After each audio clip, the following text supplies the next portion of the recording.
இப்போ இந்த திமுகவில் இந்த அதிமுக நபர்களில் முக்கிய நபர்களை சேர்த்தது வந்து ஒரு மைனஸ் திமுகவுக்கு மைனஸ். அது எல்லா கட்சிக்குமே. நீங்கள் ஒரு கட்சியிலிருந்து ஒருத்தர் இன்னொரு கட்சிக்கு போகிறத நம்ம என்ன பேசுகிறோம்னா அரசியல் ராஜ தந்திரம்னு பேசுகிறோம். அதை பச்சவந்தித்தனம் இல்லை. ஏடிஎம்கேயோட பி டீம் தான் திமுக. இப்போ வெளிப்படையாக தெரியுது. இப்போ அப்படித்தானே இருக்குது இன்றைக்கி. ஆனால் திமுகவை நடத்திக்கிட்டு இருக்கிறது ஏடிஎம்கே பி டீமில் இருக்கிற அமைச்சர்கள் தான் நடத்திக்கிட்டு பவர்ஃபுல் சென்டரில் இருக்காங்க. திமுக தான் நாளைக்கு ஓபிஎஸ் திமுக போகிறாருன்னு தான் சொல்கிறாங்க. அப்போ ஜாயின் பண்ணுறாரு ஓபிஎஸ். வேறு அதாவது வந்து வேறு வழி இல்லை, அவருக்கு வேறு வழி இல்லை. வேறு என்ன ஆப்ஷன் இருக்குது? டிடிவி எதற்காக இந்த கட்சியை ஆரம்பித்தார், இதுக்கு முன்னாடி என்னென்னலாம் பேசினார், அதாவது எனக்கு துரோகத்தின் வழி என்னன்றது தெரியணும் உங்களுக்கு, அந்த துரோகத்தின் வழி என்னன்றதை நான் உங்களுக்கு உணர்த்துவேன்னு சொன்னார் எடப்பாடி. அதான் என்ன இவர் பவர் காயின் பண்ணி கரெக்டாக போய் சேர்ந்தார் பார்த்தீங்களா? எப்படி கட்சியை கொண்டு போய் அதோட இணைச்சார் பார்த்தீங்களா? எப்படி கட்சியோட போய் கரெக்டாக பாயிண்டான இடத்துல உட்காந்தார் பார்த்தீங்களா? பிரமாதமான அரசியல் மூவ். நடுவில் உட்காந்து நாங்கள் உங்களுக்கு நீங்கள் தவறதை வேடிக்கை பார்த்துக்கிட்டே உட்காந்துருக்க வேண்டியதாக. கழுத்து தான் வலிக்குது. இவன் எங்கிட்டு போகிறான், அவன் அங்கிட்டு போகிறான், இவன் எங்கிட்டு போவான், எவன் கூட இருப்பான், எவன் இருப்பான்றது, யார் கூட இருக்கிற அந்த காரை இப்போ யார் வச்சுருக்கான்னு கேட்குறது பெரிய சந்தேகமாக இருக்குது. நியூஸ் டுடே தமிழ் நேயர்களுக்கு வணக்கம். நான் லோகநாதன். இன்று நம்மோடு சிறப்பு விருந்தினராக கலந்து கொள்ள இருப்பவர் மூத்த செய்தியாளர் பரமன் நம்மோடு இருக்கிறார். அவரிடம் சில கேள்விகளை முன்வைக்கலாம். வணக்கம். வணக்கம். அதிமுகவிலிருந்து முக்கிய நிர்வாகிகள் ஒருத்தராக கழட்டிக்கிட்டு திமுகவில் ஜாயின் பண்ணுறாங்க. முன்னாடி ஜேசிடி பிரபாகரன், இப்போ வைத்தியலிங்கம், அதுக்கு முன்னாடி மனோஜ் பாண்டியன், இவங்க எல்லாம் தொடர்ச்சியாக வரும்போது சேகர் பாபு, இது ஏகப்பட்ட முத்துசாமி, கிட்டத்தட்ட 9-10 அமைச்சர் அங்கே இருக்காங்க. இந்த மாதிரி ஒரு சூழ்நிலை வந்து ஏடிஎம்கேக்கு ஒரு மிகப்பெரிய மைனஸ் அமையுமா இல்லை ப்ளஸ் அமையுமா? இல்லை, அதாவது இதை ரெண்டாக பிரிச்சுக்கணும். ஆல்ரெடி வந்து அரசில் பங்கு பெற்ற ஏடிஎம்கேயினர் முதல் பகுதி, தேர்தல் நேரத்தில் வந்திருக்கிற அதிமுகவினர் இரண்டாம் பகுதி அப்படின்னு 2 பகுதியாக திமுகக்குள்ளே என்ட்ரி ஆகியிருக்காங்க இல்லையா? அதாவது வந்து எங்கனாலும் இருக்கலாம், அதிகாரத்துக்காக எங்கிட்டனாலும் போகலான்ற ஒரு மானங்கட்ட பொழப்பு தான் அரசியல். அந்த அரசியல் அந்த மானங்கட்டத்தை பண்ணுறதுக்காக இங்கேருந்து அங்கே போகிறோம், அங்கேருந்து இங்கே வர்றோம், அப்படி இப்படின்னு இது எங்கேனாலும் போவாங்க. இது ஏன் அதிமுகலேருந்து போனாங்கன்ற கொஸ்டின்னு நமக்கு எழ வேண்டிய அவசியமே இல்லை. எங்கனாலும் போவாங்க. ஜெயிக்காது இல்லை, என்னன்னா வேற வழியே இல்லை. இன்னைக்கு அதிமுகலேருந்து நீங்கள் வெளியேறும்போது வேற எங்கே போவீங்க? அதாவது செங்கோட்டையன் மாதிரி வந்து ஒரு முடிவு எடுத்து தாவேக்காக்கு போகலாம், அது வந்து அது ஒரு ரிஸ்க்கு. அந்த ரிஸ்க் எடுக்க அதிகாரத்தில் இருந்தவங்க தயாராக இல்லை. அப்போ அவங்களுக்கு இப்போதைக்கு இருக்கிற ஒரே போக்கிடம் திமுக மட்டும்தான். இன்னொன்று காரணம் என்னென்னா, ஒரு திமுக அதிமுக போல் செயல்பட ஆரம்பிச்சிருச்சு. அதோடைய செயல்பாட்டு முறை இருக்கு இல்லையா? அதாவது ஜெயலலிதா இருந்தபோது அதிமுக எப்படி ஒரே அந்த நேர்கோட்டில் செயல்பட்டுச்சோ அதே மாதிரி இன்னைக்கு ஸ்டாலின் வந்து ஜெயலலிதாவை தான் ஃபாலோ பண்ணுறாரு. அப்போது அந்த சேனலுக்குள்ளே அடாப்ட் ஆகிறதுக்கு ஏடிஎம்கே காரங்களுக்கு ரொம்ப சுலபமாக இருக்குது. அந்த எந்த ரூட்டில் அந்த ரூட்டுக்கு போனோம்னா மேலே போயிடலான்றது ஆல்ரெடி இருந்து வாழ்ந்து பழக்கப்பட்ட கட்சி. அதே மாதிரி இப்போ ஒரு இடம் இருக்குது, அங்கே வந்து ஜெயலலிதா இருந்தாங்க, இப்போ ஸ்டாலின் இருந்தாங்க, இப்போ இவருக்கு பதில் அவர். அப்போ ஆனால் சேனல் ஒன்று தான். அப்போ வந்து சசிகலா, இங்கே வந்து சபரீஷன், எங்கே யாரோ ஒரு சேனல் இப்படி கூடி போகிறதுக்கு ஒரு ரூட் இருக்குது. அப்போ எப்படி போகலான்றதை ஆல்ரெடி வாழ்ந்து பழக்கப்பட்டதுனால அவங்களால ஈஸியாக டிஎம்கேக்குள்ளே அடாப்ட் ஆக முடியுது. அதுவும் இல்லாமல் இன்றைக்கி வேறு போக்கிடமும் இல்லை. வேறு எங்கே போவாங்க சொல்லுங்கள்? வேறு வழி கிடையாது. அவங்களால பிஜேபியை, அதாவது வந்து ஒரு மாநில கட்சியிலிருந்து நீங்கள் தேசிய கட்சிக்கு போகும்போது ஏகப்பட்ட சிக்கல் இருக்குது. அதாவது வந்து ஒரு அதிமுக திமுக நீங்கள் இருந்தீங்கன்னா எப்போதும் 10 பேர் உங்களோட இருப்பான். அதே தேசிய கட்சிக்கு போனீங்கன்னா எவனும் பக்கத்தில் எல்லாம் 10 பேர் இருக்க மாட்டான். அந்த வெறுமையே உங்களுக்கு வந்து பயங்கர டிப்ரெஷனை கொடுத்துரும் அரசியல்வாதிக்கு. அதிகாரம் இருக்கோ இல்லையோ, வீட்டு வாசலில் 10 பேர் இருக்கணும், கார் எடுத்தோம்னா 2 காரில் ஃபாலோ பண்ணி ஒரு 10 பேர் வரணும். இது திராவிட கட்சியை தவிர வேறு எந்த கட்சிக்கும் வராது. ஜேசிடி பிரபாகரன் அப்படி போய் தானே வந்தார். அதனால் வந்து அவங்க திரும்ப அதே வாழ்க்கை முறை தான் அதிமுகவில் இருக்கும்போது எப்படி இருக்குமோ அதே மாதிரி தான் திமுகவில் போய் இருக்க போகுது. அதே செயல்பாட்டு முறை, அரசியல் கட்சி கட்டமைப்பு எல்லாமே அதே தான்.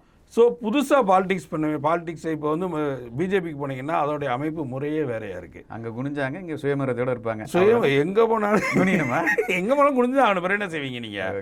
எல்லா இடமும் ஒன்று தான். நீங்கள் எல்லாத்துக்கும் தலைமை கட்டுப்பட்டு தான் ஆகணும். டயர் கீழே குனிஞ்சாங்களா அந்த அளவுக்கு இங்கே இருக்காது.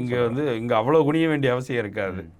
அதனால் வந்து இதில் ஒன்றும் பெரிய ஆச்சரியப்படுறதுக்கோ இதில் வந்து ஐயோ இங்கேருந்து அங்கே போயிட்டாங்களே அப்படின்றதுக்கோ எதுவுமே கிடையாது. அவங்க சொந்த சுயநலன்களுக்காக கட்சியை விட்டு மாறுறாங்க. இது ஏதோ கொள்கை ரீதியாக மாறுறதோ இல்லை இந்த கட்சி இந்த இது வந்து ஏதோ இவ்வளவு நாள் இருந்த கொள்கைக்கு வந்து எதிராக போயிருச்சு இந்த கட்சி, அதனால் நான் அந்த கட்சிக்கு போனேன்னு சொல்கிறதுக்கோ இதில் ஒன்றுமே கிடையாது. எவ்வளோ பேசியிருக்காங்க, எவ்வளோ விமர்சனம் வச்சுருக்காங்க. ஒரு எதிரியாக பார்த்தது கட்சியை வந்து திமுக இப்போ அங்கேயே போய் பேசிவிட்டு அங்கேயே போய் சேரும்போது உறுத்தாதா இவங்க? ஏன் உறுத்த போகுதுன்னு கேட்குறேன் நான். அதான் அதாவது சுயநலத்துக்காக மட்டுமே தான் அரசியல் இருக்க போகிறாங்க.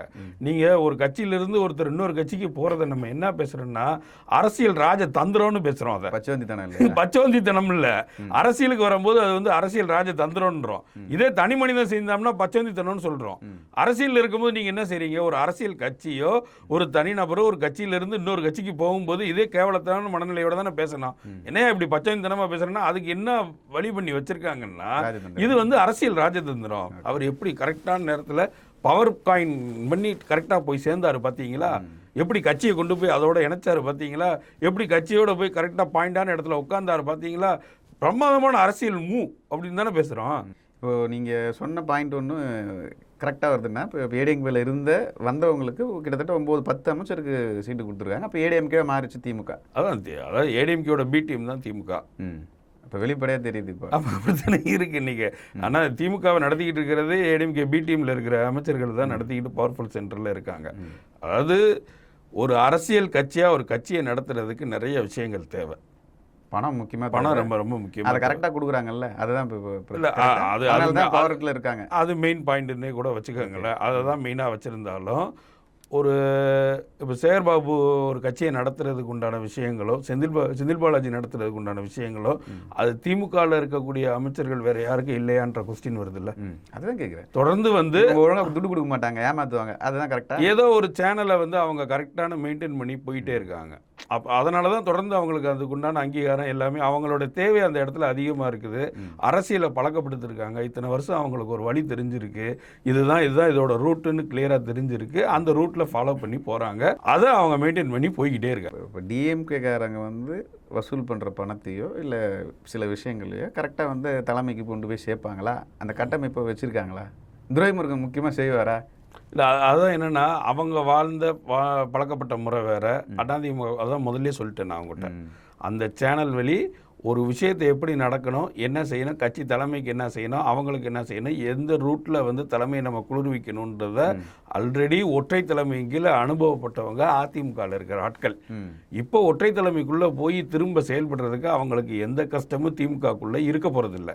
அதையே தான் அந்த தலைமையும் விரும்புது. இப்போ நீங்கள் திமுகக்குள்ளே இருக்கிற துரைமுருகனுக்கு இந்த பிரச்சனை வரலாம், பொன்முடிக்கு இந்த பிரச்சனை வரலாம், நேருவுக்கு இந்த பிரச்சனை வரலாம். ஆனால் சேகர்பாபுக்கோ செந்தில் பாலாஜிக்கோ வைத்தியலிங்கத்துக்கோ இந்த பிரச்சனை வரப்போகிறதே கிடையாது.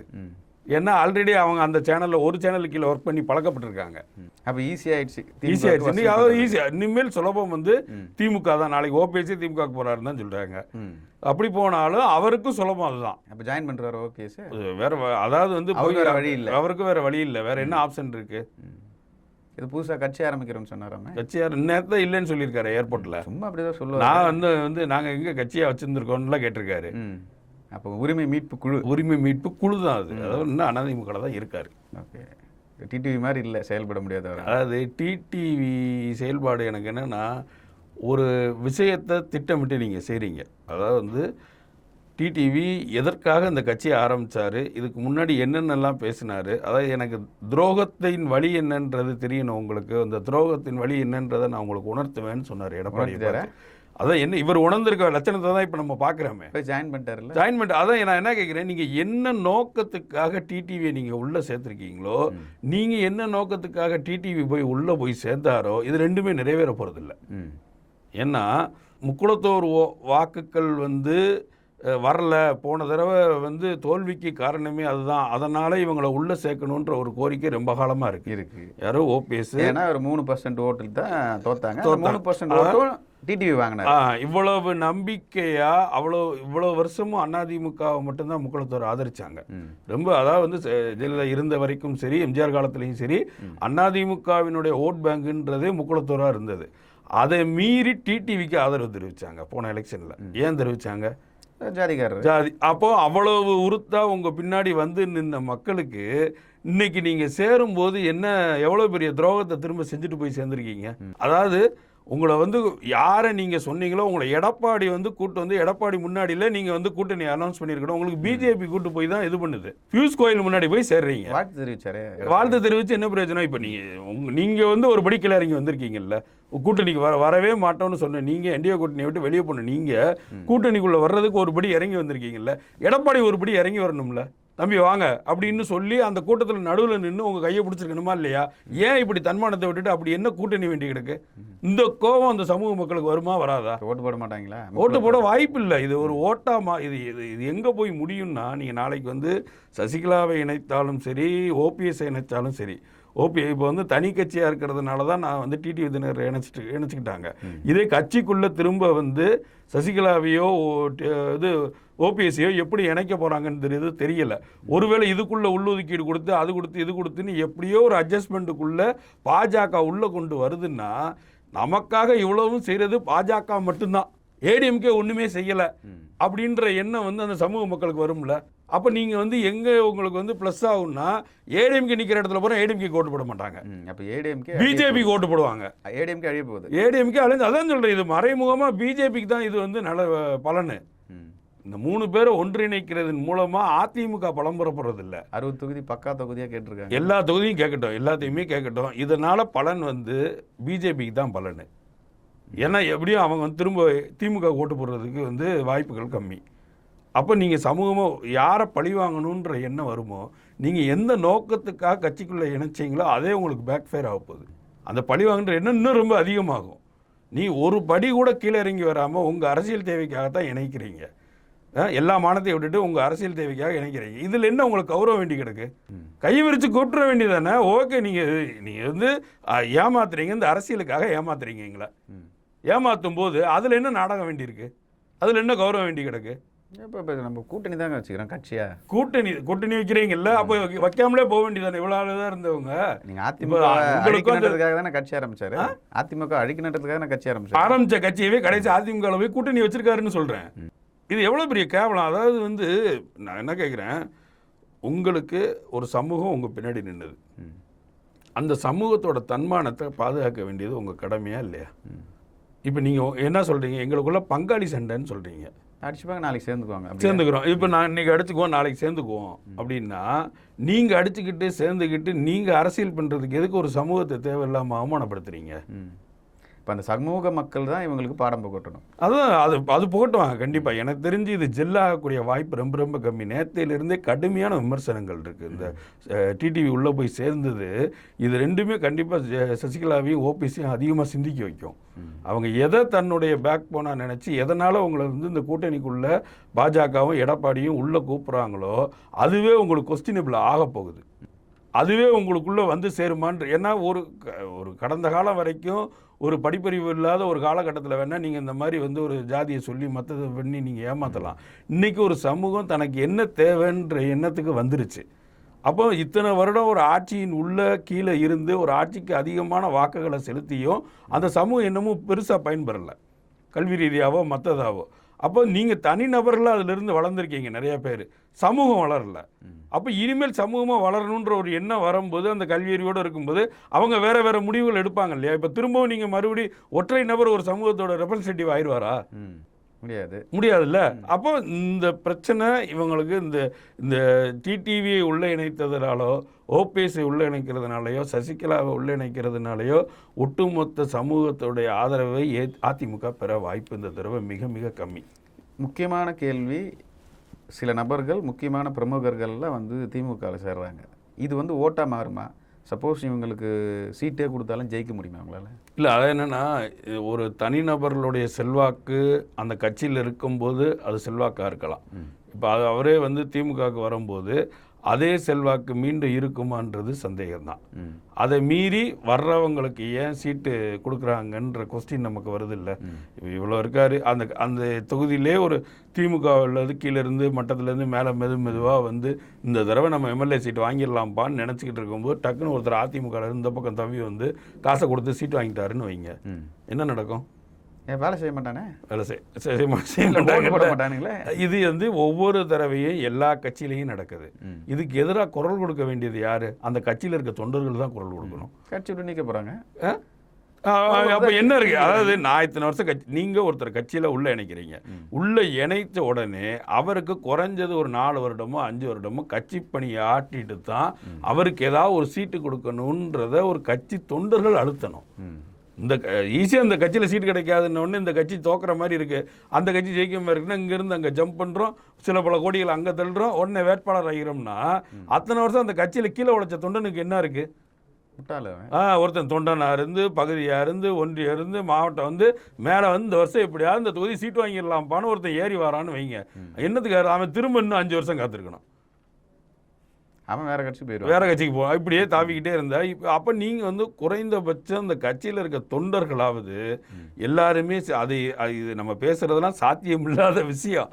ஆனால் வந்து வேற வழி இல்லை. வேற நீங்கள் எப்படி வந்து என்ன செய்வீங்க? தொண்டர்களை வச்சு தான் ஒரு கட்சி பணத்தால் வந்து இது பண்ணிக்கலாம். ஆனால் கட்சி கீழே இயங்கன்னா தொண்டர்கள் இல்லாமல் இயங்க முடியாது. அதிமுகவில் இருந்து திமுகவுக்கு வந்து ஜாயின் பண்ணுறேன். சரி, இது திமுகவுக்கு பலமா இல்லை அதிமுகவுக்கு பலமா? இல்லை, அதாவது என்னென்னா ஒருத்தர் ஒரு கட்சியில் இருக்கிற ஒரு தனிநபர்கள் ஒரு கட்சியோடைய பலங்களாக இருக்க வாய்ப்பு இல்லை. அதாவது வந்து என்னென்னா மேல்மட்ட தலைவர்களை பொறுத்த வரைக்கும் அப்படி இருக்கலாம். கீழே அந்த தொகுதியில் அவர் வந்து ஒரு ப்ராப்ளமாக இருக்கலாம், இல்லை நல்லா உழைச்சி கீழே கிரவுண்ட் லெவலில் நல்லா வச்சுருக்கக்கூடியது ஒரு செட்டப் நீங்கள் எங்கே வச்சுருப்பீங்கன்னா அந்த கட்சிக்கு தான் வச்சுருப்பீங்க. இப்போ அந்த கட்சியை விட்டு நீங்கள் அப்படியே பேருந்து இன்னொரு கட்சிக்கு போகிறீங்கன்னு வைங்களேன், இந்த டீம் செட்டப் இதில் இருக்கிற மொத்த செட்டப்பும் உங்களுக்கு வராது. நீங்கள் போய் அந்த கட்சியில் இருக்க கீழே இருக்க கிரவுண்ட் எல்லாத்தையும் நீங்கள் செட் பண்ணணும் மறுபடியும். அது அவ்வளோ ஈஸி கிடையாது. மறுபடியும் ஃபர்ஸ்ட்லேருந்து அதுவும் நீங்கள் திமுகக்குள்ளே உள்ள நுழையிறதுன்றது அவ்வளோ ஈஸியெலாம் கிடையாது. நீங்கள் மேல்மட்டத்தில் வேணால் இருந்துக்கலாம். நீங்கள் ஒரு ஏரியாவுக்குள்ளே போய் அந்த ஏரியாவுக்குள்ளே இருக்கிறவங்களை மொத்தமாக எல்லாருக்குமே சேகர்பாபு மாதிரி அமைஞ்சிடாது இல்லையா? நீங்கள் கிரவுண்டில் உள்ளே வந்து அது எந்த கட்சியிலையுமே விட மாட்டாங்க. நீங்கள் மேலேருந்து ஒருத்தர் சொல்லி கீழே போனீங்கன்னா கீழே உள்ளே வந்து அவ்வளோ சீக்கிரத்தில் உங்களை உள்ளே விட மாட்டாங்க. நீங்கள் கீழேருந்து வரும்போதே உங்களுக்கு 1000 பிரச்சனை இருக்கும், மேலேருந்து வரும்போது அதை விட நிறைய பிரச்சனை இருக்குது. என்ன தான் பணம் வச்சுருந்தாலும் லோக்கல் பாலிடிக்ஸ் பண்ணுறது வந்து ரொம்ப சிரமம்தான். அது வந்து புதுசாக கட்சி மாறி போகிறவங்களுக்கு நிறைய சவால்கள் புதுசாக போகிற கட்சிகளுக்குள்ளே இருக்கத்தான் செய்யுது. இப்போ இந்த திமுகவில் இந்த அதிமுக நபர்களை முக்கிய நபர்களை சேர்த்தது வந்து ஒரு மைனஸ் திமுகவுக்கு மைனஸ். அது எல்லா கட்சிக்குமே நம்ம மைனஸ்ன்னு தான் பார்க்கணும். அதாவது வந்து நீங்கள் இங்கேருந்து அங்கே போகிறது, அங்கேருந்து இங்கே போகிறது, இங்கேருந்து அங்கே போகிறதுன்னு இது கடந்த காலங்களில் வேணால் ரைட் இவ்வளோ நாள் இருந்துட்டு போகலாம். இனி காலங்கள் மாறுது. ஒரு அரசியலில் ஏதாவது குறைந்தபட்சமான ஒரு நேர்மையாவது நம்ம எதிர்பார்க்குறோம். எதுவுமே இல்லாமல் அதுக்கு ஒரு நல்ல காரணமும் இல்லை. நீங்கள் போகிறதுக்கு எந்த காரணமே இல்லாமல் ஒருத்தர் தன்னுடைய சுயநலத்துக்காக இங்கேருந்து அங்கே போகிறாரு, அங்கேருந்து இங்கே போகிறாருன்றதையே நம்ம திரும்ப இவர் போகிறதுனால பலமா அவர் போகிறதுனால இழப்பான்னு பேசுகிறதே வந்து வேஸ்ட்டு. அதை இக்னோர் பண்ணி அப்படி மாறுறவங்களை வந்து அந்த தொகுதியில் இருக்க மக்களும் அந்த புதுசாக வந்திருக்க கட்சியில் இருக்கிறவங்களுமே இக்னோர் பண்ண ஆரம்பித்தாங்கன்னாலே நாளைக்கே அங்கேருந்து அங்கிட்டு போகிறதுக்கு இதெல்லாம் எங்களுக்கு வந்து ஒரு ஜனநாயக உரிமைங்க, நாங்கள் எங்கேனாலும் இருக்கலாம், ஒரு அரசியல் கட்சியிலேருந்து இன்னொரு அரசியல் கட்சிக்கு போகக்கூடாதுன்னு இருக்கா அப்படின்னு கேட்பாங்க. ஆனால் என்ன நோக்கத்துக்காக போகிறீங்க? என்னைக்கு நீங்கள் இது தலைமையை விமர்சிக்கிறீங்களா? இல்லை வந்து இது அப்படி விமர்சிக்கிறதா இருந்தால் ஏன் இவ்வளோ நாள் பொறுத்துக்கிட்டீங்க? கரெக்டாக எலெக்ஷன் வரும்போது மட்டும் ஏன் உங்கள் தன்மானம் பொத்துக்கிட்டு வெளியே வருது? ஜம்ப் பண்ணிடுறீங்க. அந்த நேரத்தில் மட்டும் உங்களுக்கு ஜம்பிங் பவர் எங்கேருந்து கிடைக்குது? மற்ற நேரம்லாம் அமைதியாக பொத்துனாப்பில் பேசாமல் உட்காந்துருக்கீங்க. எலெக்ஷன் வந்துருச்சுன்னா எல்லா தன்மானமும் பொங்கிடுது, எல்லா பக்கமும் பீறிக்கிட்டு கிளம்பி இங்கேருந்து அங்கே தவறுது, அங்கேருந்து இங்கே தவறுது. நடுவில் உட்காந்து நாங்கள் உங்களுக்கு நீங்கள் தவறதை வேடிக்கை பார்த்துக்கிட்டே உட்காந்துருக்க வேண்டியதாக இருக்கு. கழுத்து தான் வலிக்குது. இவன் எங்கிட்டு போகிறான், அவன் அங்கிட்டு போகிறான், இவன் எங்கிட்டு போவான், எவன் கூட இருப்பான், எவன் இருப்பான்றது, யார் கூட இருக்கிற அந்த காரை இப்போ யார் வச்சுருக்கான்னு கேட்குறது பெரிய சந்தேகமாக இருக்குது. சரி, ஓகே. பல்வேறு விஷயங்களை குறிப்பாக சொன்னீங்க. அதிமுகவிலேருந்து திமுக வந்ததால் திமுகவுக்கு ஒரு மைனஸ் தான் அப்படின்ற விஷயத்தை போல்டாக சொன்னமைக்கு நன்றி. நியூஸ் டுடே தமிழ் சார்பாக உங்களுக்கு நன்றி தெரிவிச்சுக்கிறோம். வணக்கம். மற்றும் ஒரு நிகழ்ச்சியில் சந்திக்கலாம். நேர்களே, இது போன்ற இன்ட்ரெஸ்டிங்கான வீடியோக்களை தொடர்ந்து நாங்கள் தந்து கொண்டிருக்கிறோம். எங்களுக்கான அங்கீகாரம் என்பது எங்கள் சேனலை சப்ஸ்கிரைப் பண்ணி எங்கள் வீடியோக்களை தொடர்ந்து